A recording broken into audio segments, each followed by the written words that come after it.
Je m'appelle Momo, manager. Je suis le manager de Ramatoulaye DJ. Je suis celui qui est accusé, sinon qui a été accusé par l'artiste dans cette histoire de cambriolage de 14 millions qui ont été emportés chez lui.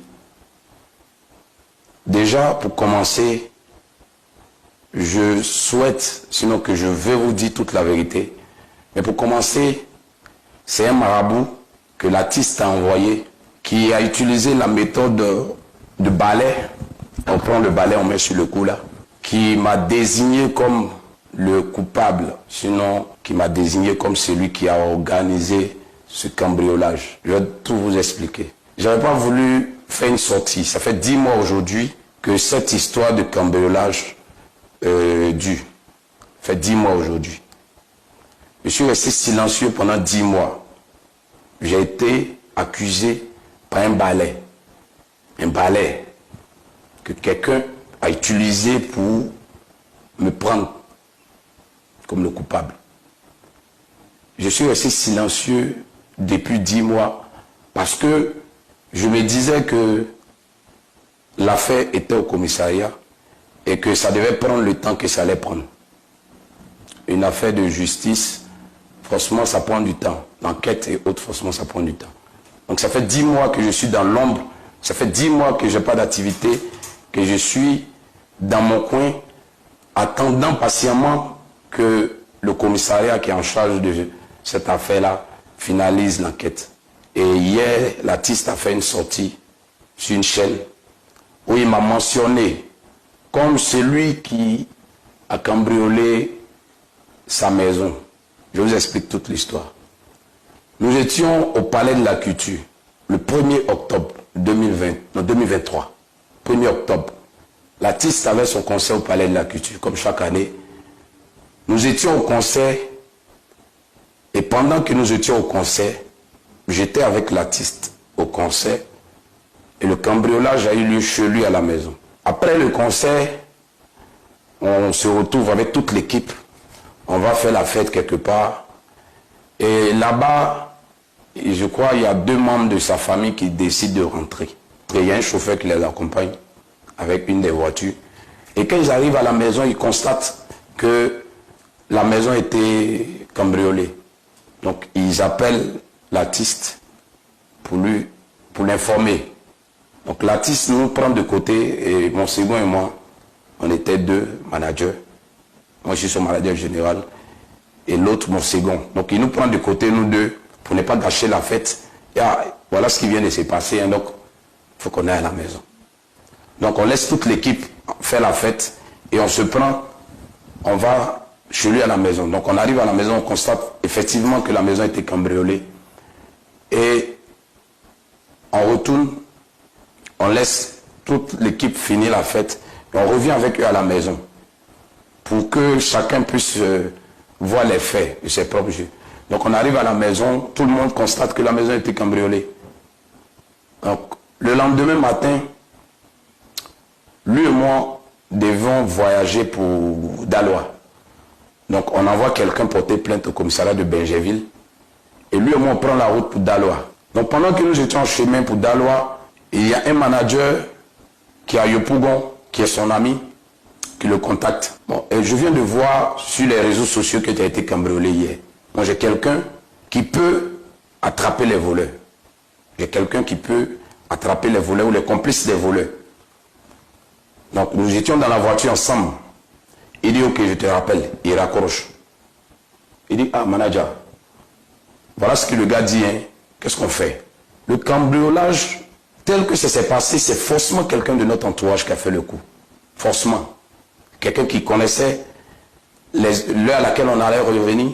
Quelqu'un qui était avec nous, qui sait que quand l'artiste a un concert au palais, toute sa maison est vide, que tout le monde est au palais. Quelqu'un qui sait que après le concert, on ne va pas venir directement à la maison, on va faire la fête avant de rentrer. Donc c'est forcément quelqu'un de notre entourage qui a fait le cambriolage. Donc moi, l'artiste me demande qu'est-ce qu'on fait. Voilà ce que le gars dit.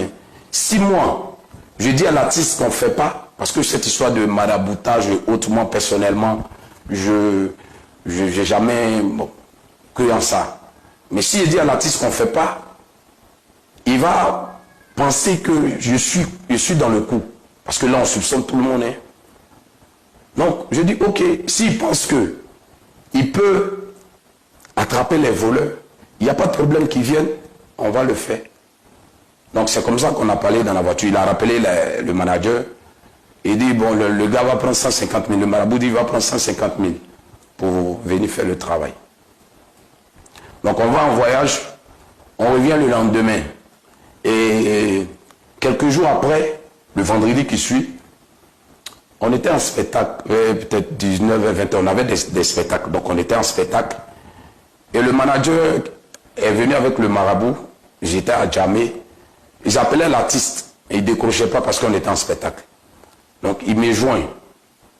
Ah, je suis avec le marabout, on vient d'arriver, on est à Djamé, on appelle l'artiste, il ne décroche pas. Donc on ne sait pas, on ne connaît pas chez lui, bon. Il a dit, ok, j'indique le lieu, je donne le numéro de la servante de l'artiste pour que eux puissent aller nous attendre à la maison là-bas. Donc quand on finit les spectacles, j'informe l'artiste que bon, il y a le manager qui a appelé, il dit il est venu avec le marabout. Donc je les envoie à la maison, ils sont à la maison. Il dit ok, donc allons-y alors. Donc on arrive à la maison peut-être vers 1h du matin. Le marabout était là, un jeune comme moi, boucle d'oreille. Bon, c'est marabout, bon, j'ai pas trop pensé à... C'est un marabout, même s'il fait jeune, c'est un marabout. Donc, on reste ensemble jusqu'à 4 h par là. Moi, je les laisse. Et bon, j'ai rentré me reposer. Donc, je les laisse chez lui à la maison. Je rentre. Le matin, à 7 h, l'artiste m'appelle. Allô, manager, essaie de réunir toute l'équipe à la maison. Bon, nous étions une quarantaine, je crois 43 personnes, nous qui avons travaillé sur le concert. Donc là, le matin, là, j'essaie d'appeler un peu tout le monde. Mais bon, la disponibilité de chacun fait que je n'ai pas pu réunir toute l'équipe. Donc j'ai pu avoir 12 ou 13 personnes. Donc on se retrouve chez l'artiste.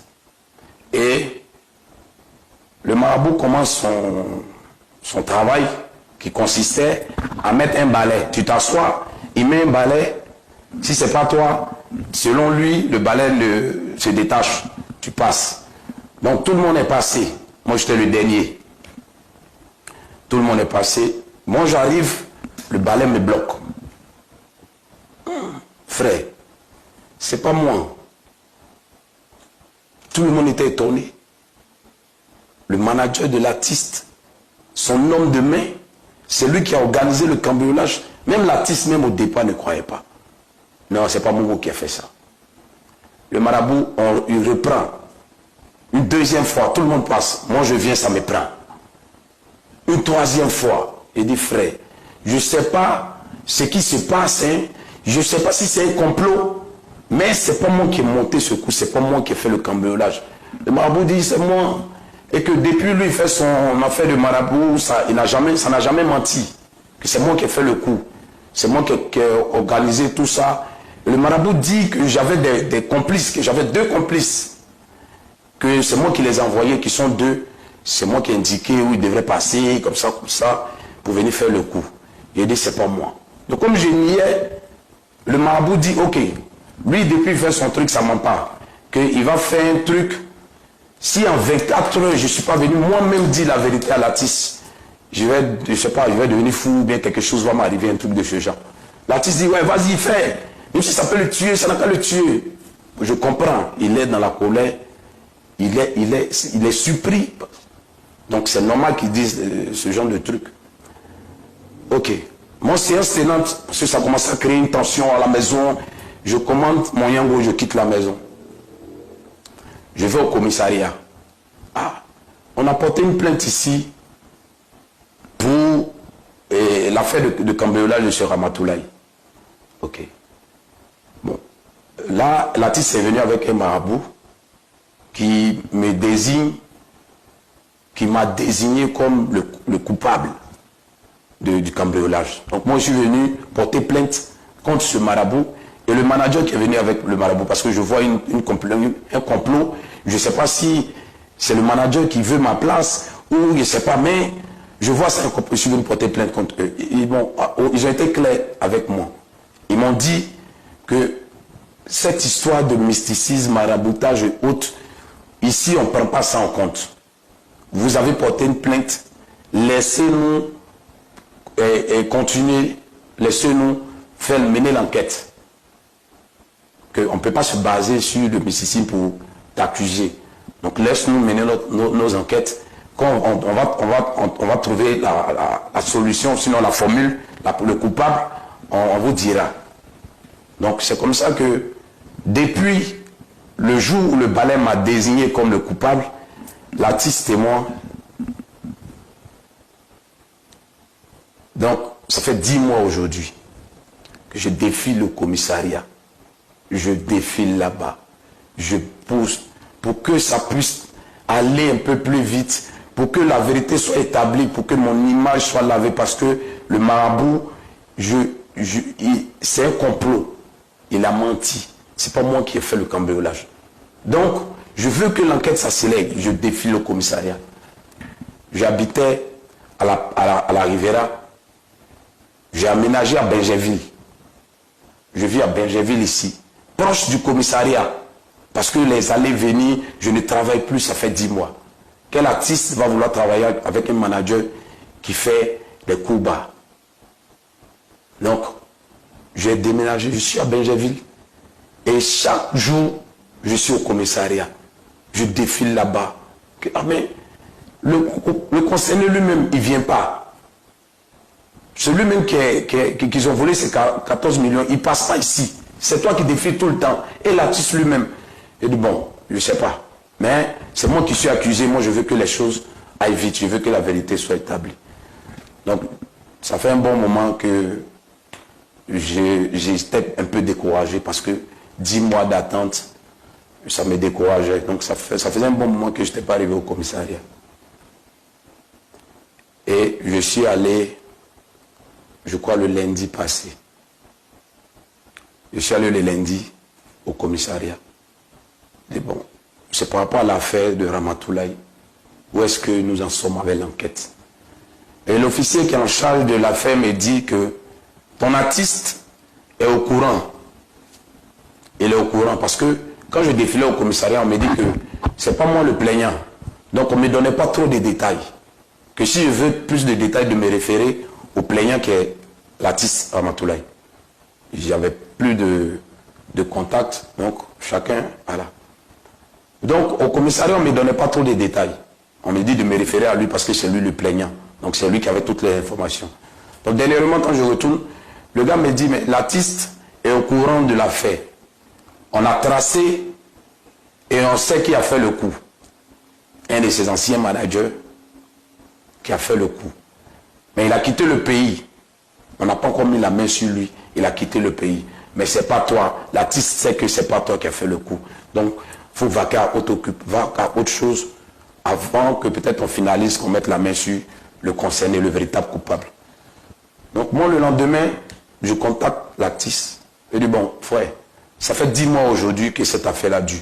Mais je ne lui dis pas que je suis au courant de ce que le commissariat m'a dit hier. Je lui dis que ça fait 10 mois aujourd'hui que cette affaire dure, qu'on a été cambriolé, on a été volé. C'était l'argent du conseil. Et tenez-vous bien, l'argent du conseil, ce n'était pas 14 millions. L'argent du conseil était dans les 8 millions et quelques. L'artiste avait lui-même son argent qui était à la maison. Donc l'argent du conseil, c'était 8 millions. Frère, ça fait 10 mois aujourd'hui que cette affaire dure. Moi, je veux mon pourcentage de 8 millions. Je veux mes 20% parce que je n'ai plus d'activité. Ma petite famille, les charges, c'est compliqué, je n'ai plus d'activité. Je veux ma part pour pouvoir subvenir à mes besoins. Et l'artiste me dit que si je lui parle encore de cet argent-là, il va balancer la vidéo sur les réseaux sociaux. Parce que quand le marabout, le balai me traînait, il a filmé. Donc il a cette vidéo-là avec lui. Que si Si je le, faut pas que je le pousse à bout. Sinon, il va balancer la vidéo.